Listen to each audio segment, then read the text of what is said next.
Back in action, we got to talk about this Broncos defense facing Bryce Young instead of Andy Dalton. Now, we've got quite a few defenders that talked to us this week, Mace. Cecil, Lammey, Andrew Mason here at Denver Sports Tonight, and a special edition of Orange and Blue today as well. These guys are aware, and they were aware early because Dave Canales made the announcement of, hey, we're going with Bryce Young. Andy Dalton, thank goodness he's okay from that car accident and his family's okay. But a change of quarterback. Before hearing from the players, what do you expect to see from Bryce Young now after getting benched a couple of games into this season, not looking good? Some around Carolina saying taking a step back even from last year where he wasn't great. Bryce Young's now back in. Did he learn from Dalton? Will he play differently, or are you expecting more struggles from the young, former number one overall pick? Like Gary Kubiak would say, we're fixing to find out. What we know is that his numbers and his production and his efficiency, everything was down across the board in those first two starts for Carolina this year. And when they looked up and they lost those two games by a combined 73-13 margin to the Saints and to the Chargers, they just decided to pull the plug, at least for the moment. Now, I think Bryce Young coming back into the lineup was inevitable for the Panthers if Andy Dalton could not revive their season. And while there was a little bit of a dead cat bounce for Andy Dalton and the Panthers going in and beating the Raiders in September, he has not revived the Panthers. So you were going to see Bryce Young eventually. It's just here we are now. I don't think they wanted it to be this week because you would have, I think, preferred to have the challenge be against a defense that was not among the league's elite in rushing the passer. This is a potentially bad situation for the Broncos, who not only have plenty of speed coming off the edge and up the middle, but plenty of smarts. And so they know that they're going to have to play contain with Bryce Young. They know how to do that. They know that drill. They can do it well. Yeah, they can do it well. And correct me if I'm wrong, but next week the Carolina Panthers take on the Saints because that's when Jonathan Brooks, their very talented running back, could be back. And wouldn't you rather, if you could pick a game to bring Bryce Young back for, it ain't Denver, baby. It would be against New Orleans. I mean, if you're Carolina, is this a game where you go max protect? Yes. You're down Deontay Johnson. You're down Adam Thielen at wide receiver. This is a game where I think you go too tight end heavy. Maybe you've got the extra tackle. For all the Panthers' issues, their offensive line's pretty good. They've invested a lot in terms of draft capital and financial capital and free agency. So they're pretty well fortified up front. That being said, you have a significant challenge from the Broncos. And as we talked about earlier in the show, and as Joe Lombardi mentioned, most of the sacks are on the quarterback anyway. And that has been something that has been a problem for Bryce Young, who was sacked 62 times last year and then absorbed 7 sacks in 2 games this year. So a not so nice career tally of 69 times sacked in 20 games, 18 of them starts. Wow. Just incredible. That's and this week, facing those guys that get after the quarterback. Vance Joseph earlier this week talked at his press conference about it's Bryce and it's not Andy. Here's what Coach Joseph had to say. System-wise, it hadn't changed much. What they do with each quarterback is a little bit different, obviously, because of the physical traits. But system-wise, it hadn't changed much. So our plan hadn't changed. Obviously, when you're playing a guy like Bryce, who's a mover and who can scramble with his legs, you got to have a different rush plan. So that's always in the cards. But every week we prepare for both quarterbacks, right? I may have a 1 every 2, so we don't miss a mark on what the number 2 can do. So, nothing's changed, right? As we game plan Monday and Tuesday, he was in our plans. So now he's playing, nothing changes. Okay. Yeah. Interesting. And a change in rush plan, which might include, I don't know if we'll play it from Ellis, but he just kept saying slippery. When talking about Bryce Young, he's a smaller quarterback, but don't ever think he can't get away from you. No. I mean, last year averaged nearly 5 yards. He averaged nearly 5 yards a carry, 4.9 yards before contact per attempt last year that he ended up having. And the surprise of last year, frankly, in terms of Bryce Young running, never got to the end zone, no touchdowns. 18 first downs, though, on 39 rushing attempts. It's definitely a part of his game. Yeah, so you might go max protect on first and second down, and then on third down, spread them out, and Bryce take off to run. And I think all of these players need to be prepared for that. And yeah, having a different rush plan. One of the Broncos' best rushers that we get to talk to every week is Jonathan Cooper. He talked about Bryce instead of Andy Dalton. Here's what Coop had to say.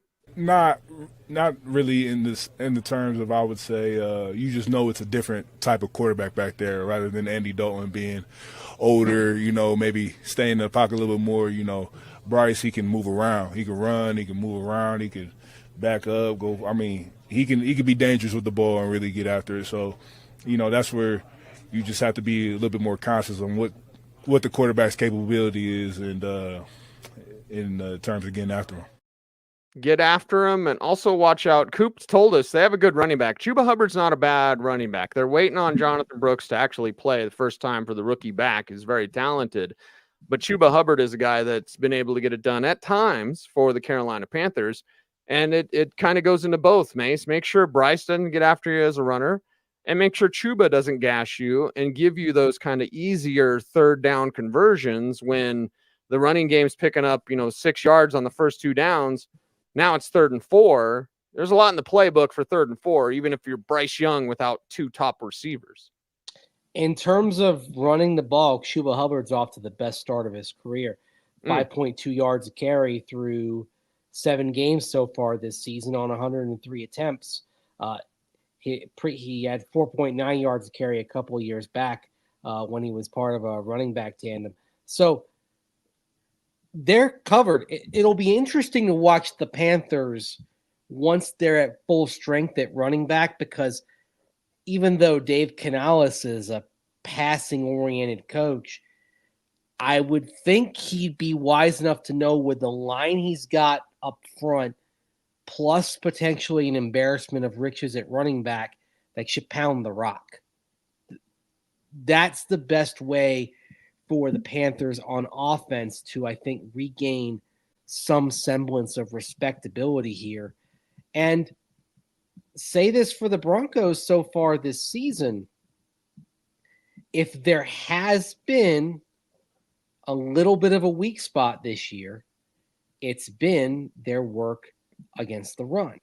Yep. So if you're Carolina, that's what you try to attack and exploit right away. That being said, you've got Quan Alexander in alongside Cody Barton, so hopefully you've remedied some things in terms of the run defense. But just to go through the last 3 weeks, in this month, Las Vegas 115 yards on the ground, Los Angeles 128 yards, the Saints 97 yards.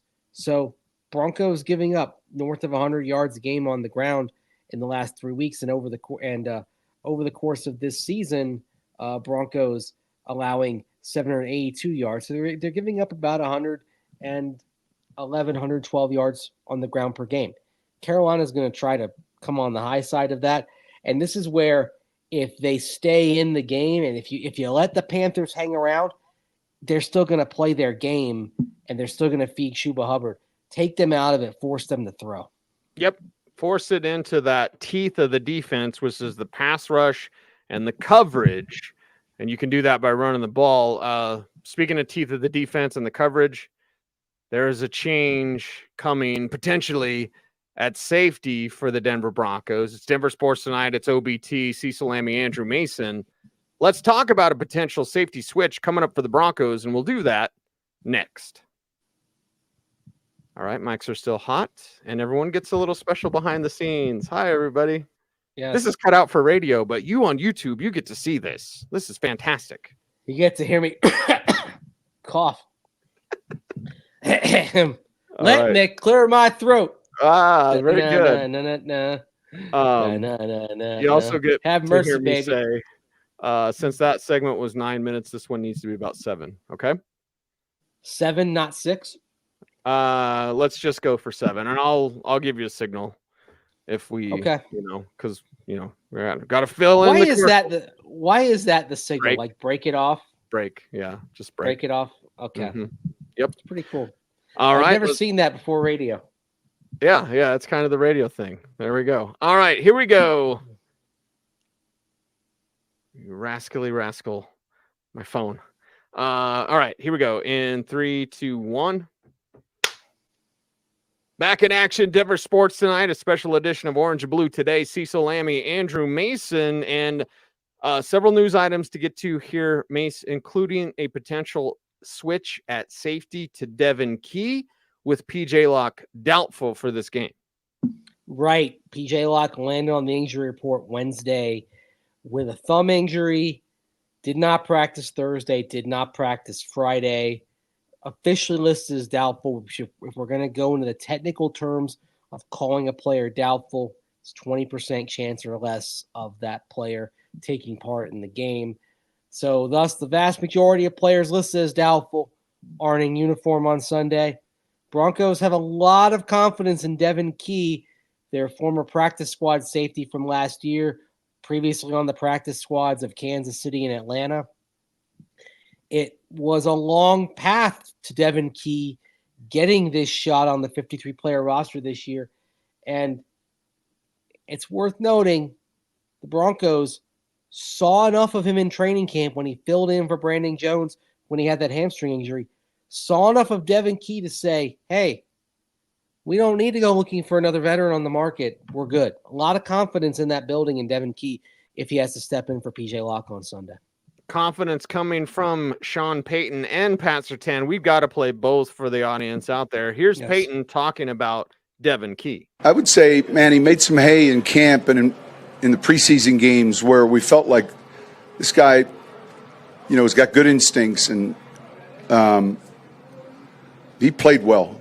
And so, if he has to go, he'll be ready. He's gotten a lot of the work. So, we're fortunate we've seen his progress, and here we go. If that happens, next man up. Next man up. It's pretty good, man. And PS2 had some really cool things to say about Devin Key. Yeah, Key, he's always been one of those guys that's always been smart.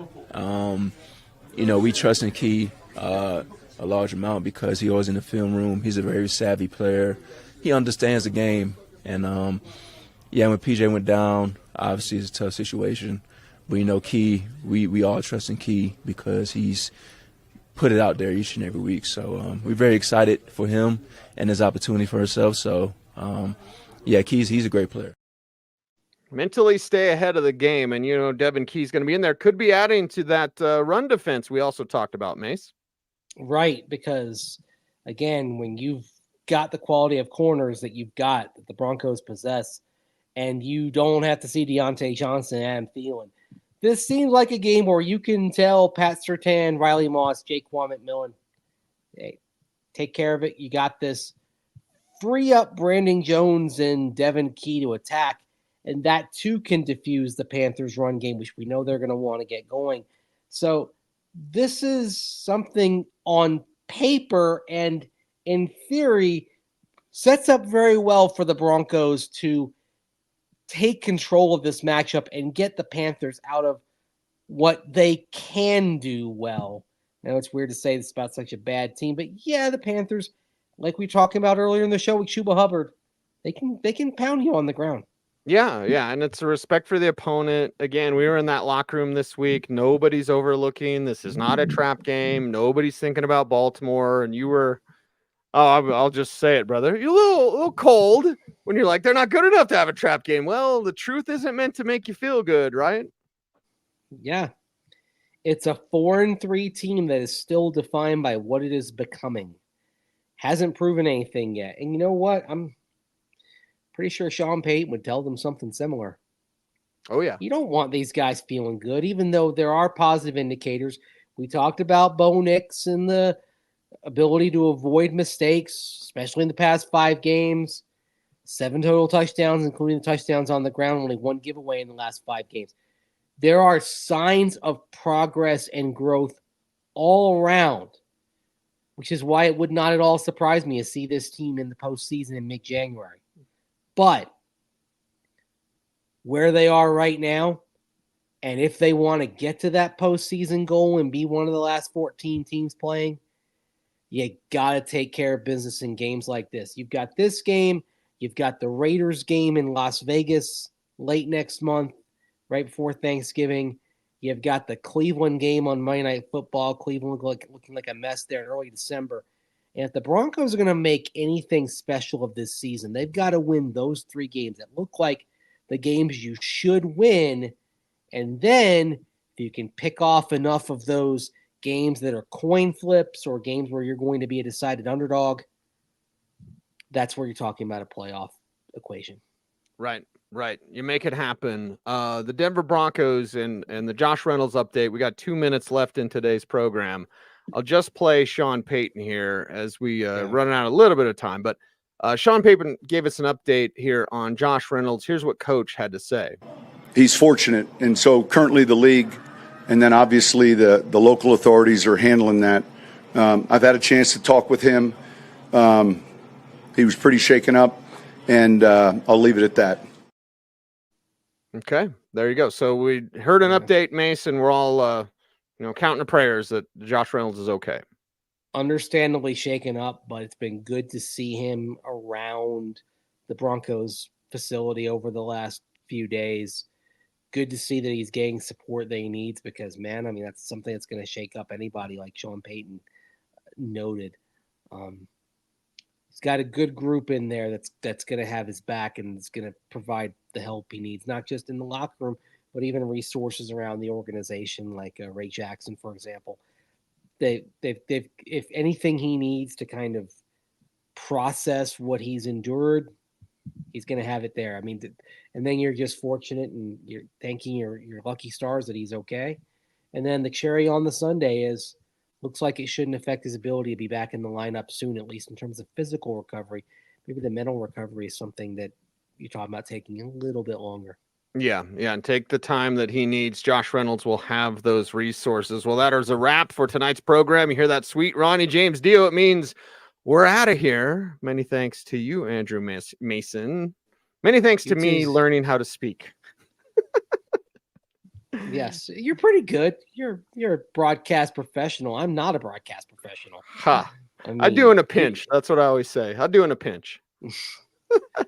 I mean, I'm the one who's an amateur at this. I'm the writer. Ha! Come on, man. We got Dante Gomez, the man of the box. Many thanks to everyone out there. He's Mace. I'm Cease. OBT's BFD. Thanks for listening, everyone. Stay tuned and stay frosty.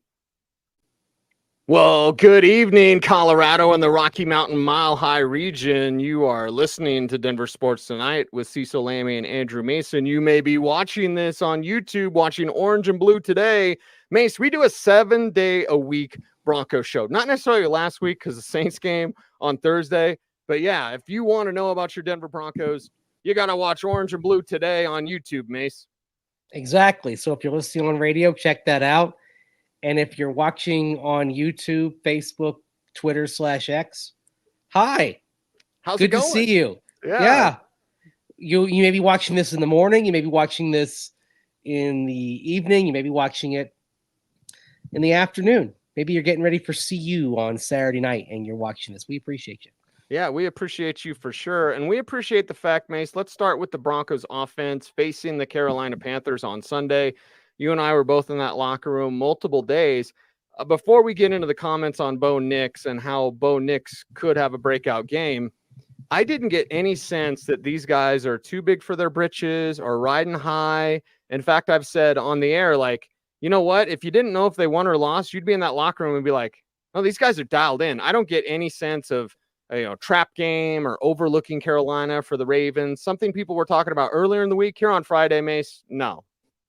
Well, a couple of things. First of all, let's face it. This team isn't good enough to have a trap game. It has not advanced to that point yet. Now, as I wrote about denversports.com, this team has had a habit of fumbling away games that were very winnable over the last several years, most recently last year on Christmas Eve against New England, something to which Sean Payton alluded when he had his post-practice press conference on Friday. So to me, this game actually will reveal at least as much, if not more, about the Broncos' growth than what we see in Baltimore next week, in Kansas City the week after that. Because whether you're talking about New England last year, Philadelphia when they came in 3-6 back in 2021, right after the Broncos had demolished the Cowboys and looked like they were coming together, or all the way back in 2017 when the Broncos were 3-1, facing a Giants team that was banged up, down 8 starters, down their top 3 receivers, and the Giants came in and pounded the Broncos. We have seen this in the last several years where the Broncos have let games like this slip, and it's altered the outcome of their season. This is a game that gives the Broncos a chance to show that, hey, we're different now. We don't lose games like this anymore. Right. You've got a weak opponent in front of you. You beat them. And for anyone that's talking about, oh, the schedule and, oh, you beat the Saints and whatever, like, that's how their schedule's going, man. I'm not really going to complain when they win. You want them to look better, of course, Mace. But I think there's something that some Broncos fans need to realize. Hey, your schedule's just your schedule. You're playing the Saints. You're playing the Panthers. They're both bad teams. You should beat them down. And hopefully the Broncos can do that. Hopefully they can. And that's what they did last week to New Orleans, a banged-up Saints team without Derek Carr, with Spencer Rattler starting at quarterback. It might not have gotten as out of control if they had started Jake Hayner, who has a bit more experience in their scheme. But that's the card that you were dealt, and the Broncos did what you should do against a team that was reeling and banged up. You beat them down and you kept them down. That's the sort of thing you have. That's the sort of thing you have to do. And hey, if you're the Broncos, if you're Sean Payton, and you want to remind players of what happens when an opponent takes you lightly, just go back to week 3 when the Bucs were coming off of a big win against Detroit in week 2. They had Philadelphia, a team they saw in last year's postseason, on the other side of that. Very much a trap game, and the Broncos capitalized on that. You can use that and say, hey, this is why you got to be on point against anybody. And, oh, by the way, the Panthers do have a road win this year, having beaten the Raiders. Of course, that was with Andy Dalton as a starting quarterback, whereas in this game, it's going to be Bryce Young back at the controls for the Panthers. Yeah, in the second segment, we'll be talking about Bryce Young instead of Andy Dalton. But for now, what are the proper expectations for Bo Nix, Mace? I'm emotional and opinionated. You're much more level-headed than I. So I ask you, because I'm not saying 303 touchdowns for Bo, but if we could get something like that, 250, couple of passing touchdowns, looks real good. We know he can run, and he needs to continue to run. But what are your expectations? What do you set as proper expectations from Bo? And then we're going to hear from Joe Lombardi talking about what everybody's talking about, which is Bo Nix's footwork. How are you looking at Bo this week in terms of projecting, what his numbers could be? Well, you talk about the footwork, and I'd like to see if there's an opportunity there for a big strike like he had last Thursday when he was looking for Lucas Kroll down the left side and didn't get his feet set and then overshot him. And then Troy Franklin was on the backside and the ball kind of landed equidistant between the two of them. I would like to see Bo Nix, when he's not pressured, step into his throws like he can. That's the thing. He can do it. He's shown evidence of that going back to Oregon. It's there. Whether he's getting a little excited or whatever's happening, it's something that bit by bit you have to work on. And, getting it from doing it right in practice to actually going out there in full speed at the games, it's something different. I mean, how many times did we see Drew Locke have his footwork right in practice, and then in the games in the pros, he reverted to the ingrained behavior? So it takes time to break habits. As Yoda said, you must unlearn what you have learned. Yes. Bo Nix has to unlearn some things like that because it's causing some opportunities to go astray. But, you talk about what kind of game I'm hoping for from Bo Nix. Look, last 5 games, Cease, Bo Nix accounted for 7 total touchdowns, 5 through the air, 2 on the ground, only 1 interception, no fumbles. So I'm looking for another clean game in terms of avoiding turnovers. I'd like to see him around 200 to 220 yards. He's hit the 200-yard mark 4 times this season. 3 times twice when he hit 200 yards, the Broncos won. I'd like to see the completion percentage get up. Now, if you have some drops, it'll affect that. Sure. But he has just 2 games this season, Cease, where he's been above 62%, at or above 62%. I'd like to see that climb. He was at 69% against Tampa Bay. Nice. He was at 70% against the Raiders. Nice. You could argue those were his 2 best performances. I don't care what ESPN's QBR says about the Raiders game. I believe that was one of his 2 best games along with Tampa Bay. So I'd like to see the completion percentage getting up to where you're hoping it would be for Bo Nix. I mean, that's actually one number. If I have to think of a number I'm disappointed in, see, so far, I expected the completion percentage for the season to be higher than 61.2. Yeah, it needs to become the regular thing, right? Because we knew he was an accuracy guy, pass placement guy. His footwork wasn't bad at Oregon. So just get back to how you were at Oregon. Let's hear from Joe Lombardi, Broncos offensive coordinator, who talked about Bo Nix and what everyone else is talking about, his footwork. I think every play has a rhythm to it, and you start running all these plays on air, where there's no defense, and so you groove your footwork into that, and then the receiver gets jammed. Maybe you got to hang a little bit, and so there's just experience that comes with that, with having your feet set. But I think one of the challenges we talked earlier that he avoids sacks, and so. Just grooving in the footwork with the ability to escape and not be stuck in the pocket if something breaks down. Those are all works in progress, but I think with experience, all that will get better. Everyone seems to be talking about rhythm, and Mace, as they said back in our day, the rhythm's going to get you. I thought you were going to say rhythm is a dancer. Oh, that too, right? Rhythm Nation. Yeah. Here we go, right? But I think it's the rhythm of the play. But you said it earlier, like Bo kind of settling down because there will be plays that develop. And as Lombardi said, maybe receivers knocked off just slightly, which alters the timing just slightly. Bo needs to be able to alter that kind of interior clock, that passing clock that he has. And maybe that means his feet will be cleaner going forward. We certainly hope so. Well, yeah, and I mean, one thing that you'd say, okay, needs to be better is he needs to not bail on a clean pocket. Yep. And that is something that we have seen a little bit too often so far.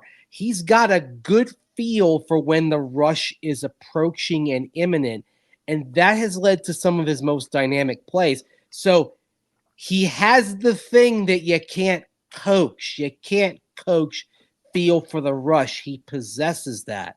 So that's a real nice building block right there. It's what you're seeing a little bit too often is he's feeling a rush that isn't there.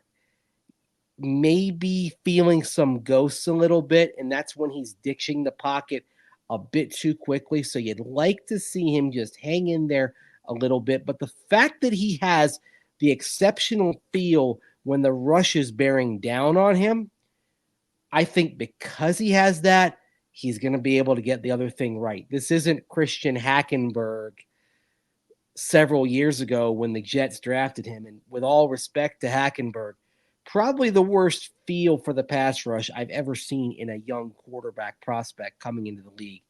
Bo Nix is most definitely not that. Yeah, and Hackenberg, especially the feel for a much ballyhooed quarterback. You and I have seen enough QBs that don't feel that pressure, but they're also like undrafted late round picks. Hackenberg he was had a second round pick. Yeah, I had a lot of hype around him. I didn't like his game. I didn't, not that I'm right about everything. For the love of God, no, Lord knows I'll be wrong. I don't want to be wrong on Bo Nix. You and I believe in Bo Nix. We need to see a little bit more. But you mentioned the numbers over the 5 games, and if I get it wrong, please correct me. But you mentioned the 7 touchdowns, 5 passing, 2 rushing 5 games and then 1 pick in those 5 games. The sacks have to be counted on one hand, right? 5 games. I bet he's got probably 2, 3, maybe 4 sacks within those 5 games, something like that. 5 games. 5 sack a game. 5 sacks. Yes. Okay. Yeah. 3 games without a sack at all. Hey. So think about that. In those 5 games, Bo Nix has only 6 negative plays. Wow. 5 sacks and a pick. So he's averaging barely 1 negative play per game. Yes. And that is where success for the Broncos starts. It's the old cliche of before you can learn how to win, you have to learn how not to lose. Very good. Whether you're talking about a game with Bo Nix, you're talking about the negative plays being how you lose. And hey, last year, that was something with Russell Wilson ranking among the sack leaders. And then in 2022, when Russell Wilson was with Nathaniel Hackett, and then, of course, Clint Kubiak, and later Justin Houghton calling plays, Russell Wilson, the most sacked quarterback in the NFL in 2022. So you go to last year, he in 15 games, he sacked 45 times. Whew. He is picked off 8 times, which, you know, that was a good total, but he also fumbled 10 times. So you had a total of 18 fumbles and picks, 45 sacks, 63 negative plays and 15 starts. So that's more than 4 negative plays a game. Ouch. Bo Nix is averaging 1.2 negative plays a game over the last 5 weeks. And therein is why Sean Payton wanted to make a change at quarterback. It started with not having those negative plays that put you behind the sticks constantly. I'll take it, man. I will take it and then some. Who else will?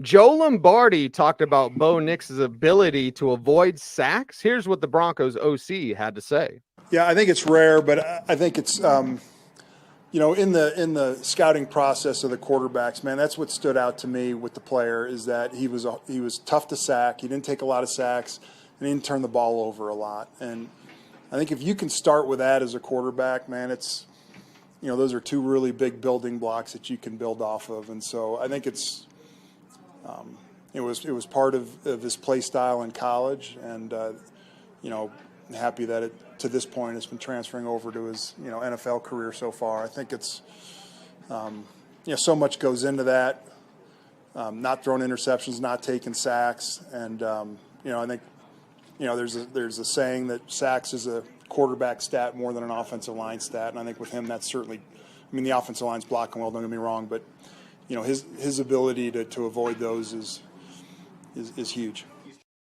I love it when he says it's rare, Mace. You and I watch a lot of college quarterbacks when we're at the Shrine Game and Senior Bowl, and you know, that ability from Bo, it's one of his best traits before the draft, and we're seeing it now. Yeah, and the thing is, what we see with a lot of quarterbacks going through that process is how the mistakes multiply. 1 pick becomes 2, becomes a scoop and score off a fumble. It just tends to mushroom. I mean, I remember studying Jameis Winston when he came out a decade ago, and the thing that struck me, yeah, he had all the talent in the world as a number 1 overall pick, but boy, he could not isolate the mistake. It would be 1 mistake would become 3 really quickly. He couldn't get out of that vicious cycle. That's not happening with Bo Nix right now. And right. That's something that you have to be encouraged by. And it's the tangible sign of growth. Those first 2 starts, Bo Nix picked off 4 times, sacked 4 times. 2 sacks a game, 2 giveaways a game. So he has fewer giveaways, Cease, in the last 5 games than he had in his first game and then his second game. So if you can't see the progress from Bo Nix, and I'm not even talking about a super deep dive here, this is surface level. If you can't see the progress here, I don't think you're paying attention, because this is leading to progress in other areas. And the fact that he has the ability to take off and run, that is something that helps the mental side of it, because if he misses a couple of passes, you know what? He can take off and make an explosive with his legs, and that can get him back on track, get his feet back under him, so to speak, and do the same thing for the entire offense. And we saw it early last week when he was misfiring early, but he had some early scrambles. He had positive explosive plays with his legs, and that bought the offense time and confidence until everything came together and the rhythm passing got going. And we saw by the end of the first half, when he led a very nice 2-minute drill, the ability to do things on rhythm and on time.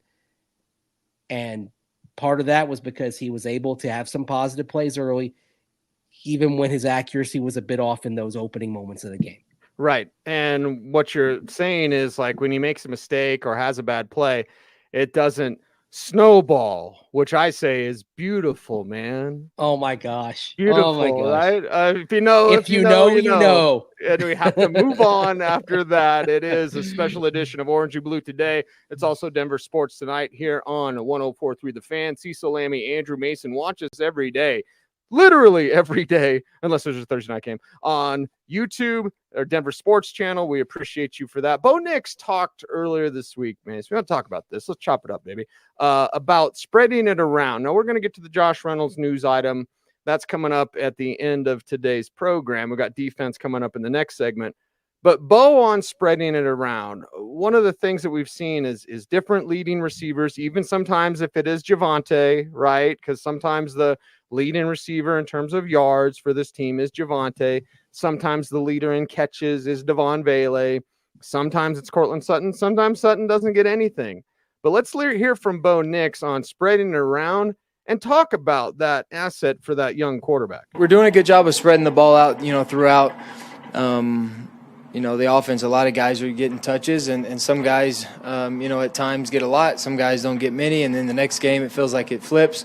So I think that part's good because the defense doesn't necessarily know who we're targeting. Anybody's up for the ball on any given play, but all position groups we're going to continue to get better and work, and then could have some stuff happen for us in the future. I like the way Bo just knows that's what he's going to do, and the players are responding because, as I said, Court with nothing against the Saints. You know who doesn't care about that? Courtland Sutton. I mean, at all. Not at all, because Bo's going to spread it around. Bo knows that. His players know that. When your time is ready to go, you got to be ready. These guys will be.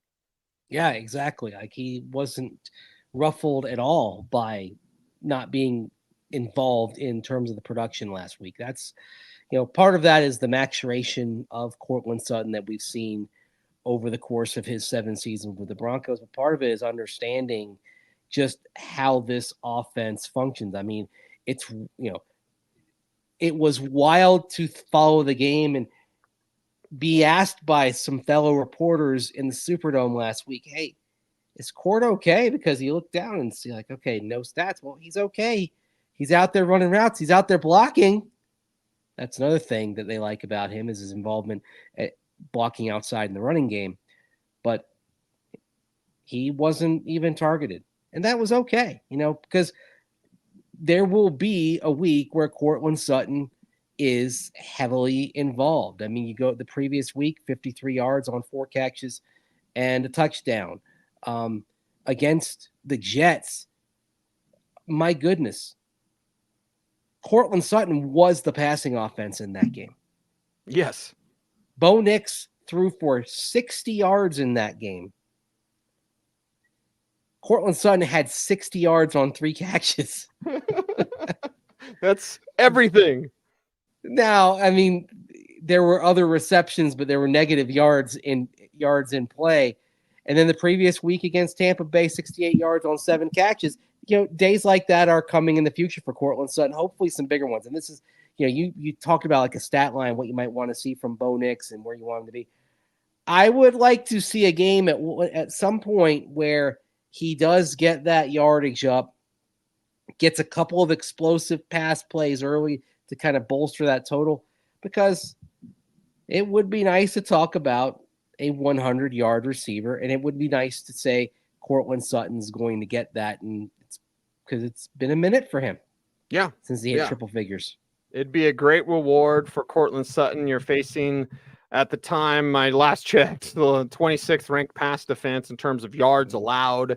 You're going to be able to do that. And I would think this week, where you could have your way on the ground or through the air, I say, and normally, Mace, I'm like 25 to 30 passing attempts.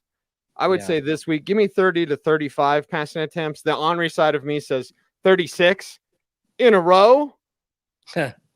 But I will say, like, give me 30 to 35. I think, having Bo pass a little bit more, run if you need to, not against that at all. But, featuring Sutton, a little more Vele, maybe some Kroll involved. I think that's a nice number to look for. Maybe this is the game, kind of like Tampa Bay, where you come out and try to lay the punch early. You've got a Panthers team that's coming in here, battered on both sides of the football. They're entering off of a dreadful loss in Washington. The classic example of not being as close as the score would indicate. The problem for Carolina was that the score was 40-7, and it wasn't that close of a game. So you got a Carolina team that is probably reeling a little bit. I think you try to get that punch early on them and keep them reeling. Don't give them a reason to believe. Come out and attack, get the ambush early on them, and if you get the passing game going, maybe that builds a little confidence for Bo Nix and also for Courtland Sutton. I mentioned the 100-yard thing for him. You got to go all the way back to week 2 in 2022 for his last 100-yard game. So we're talking about 36 games for him. Wow. Without a C note. Yep. That's got to change at some point. Ambush is the word you use, which is a perfect segue, brother, for our next segment, because how are the Broncos going to ambush the Carolina Panthers, and how have the defenders adjusted from you're kind of expecting Andy Dalton, and then now you're going to get Bryce Young? What do Broncos defenders say about that? What does Mace say about it? And I'll chime in too. We'll talk about that coming up next.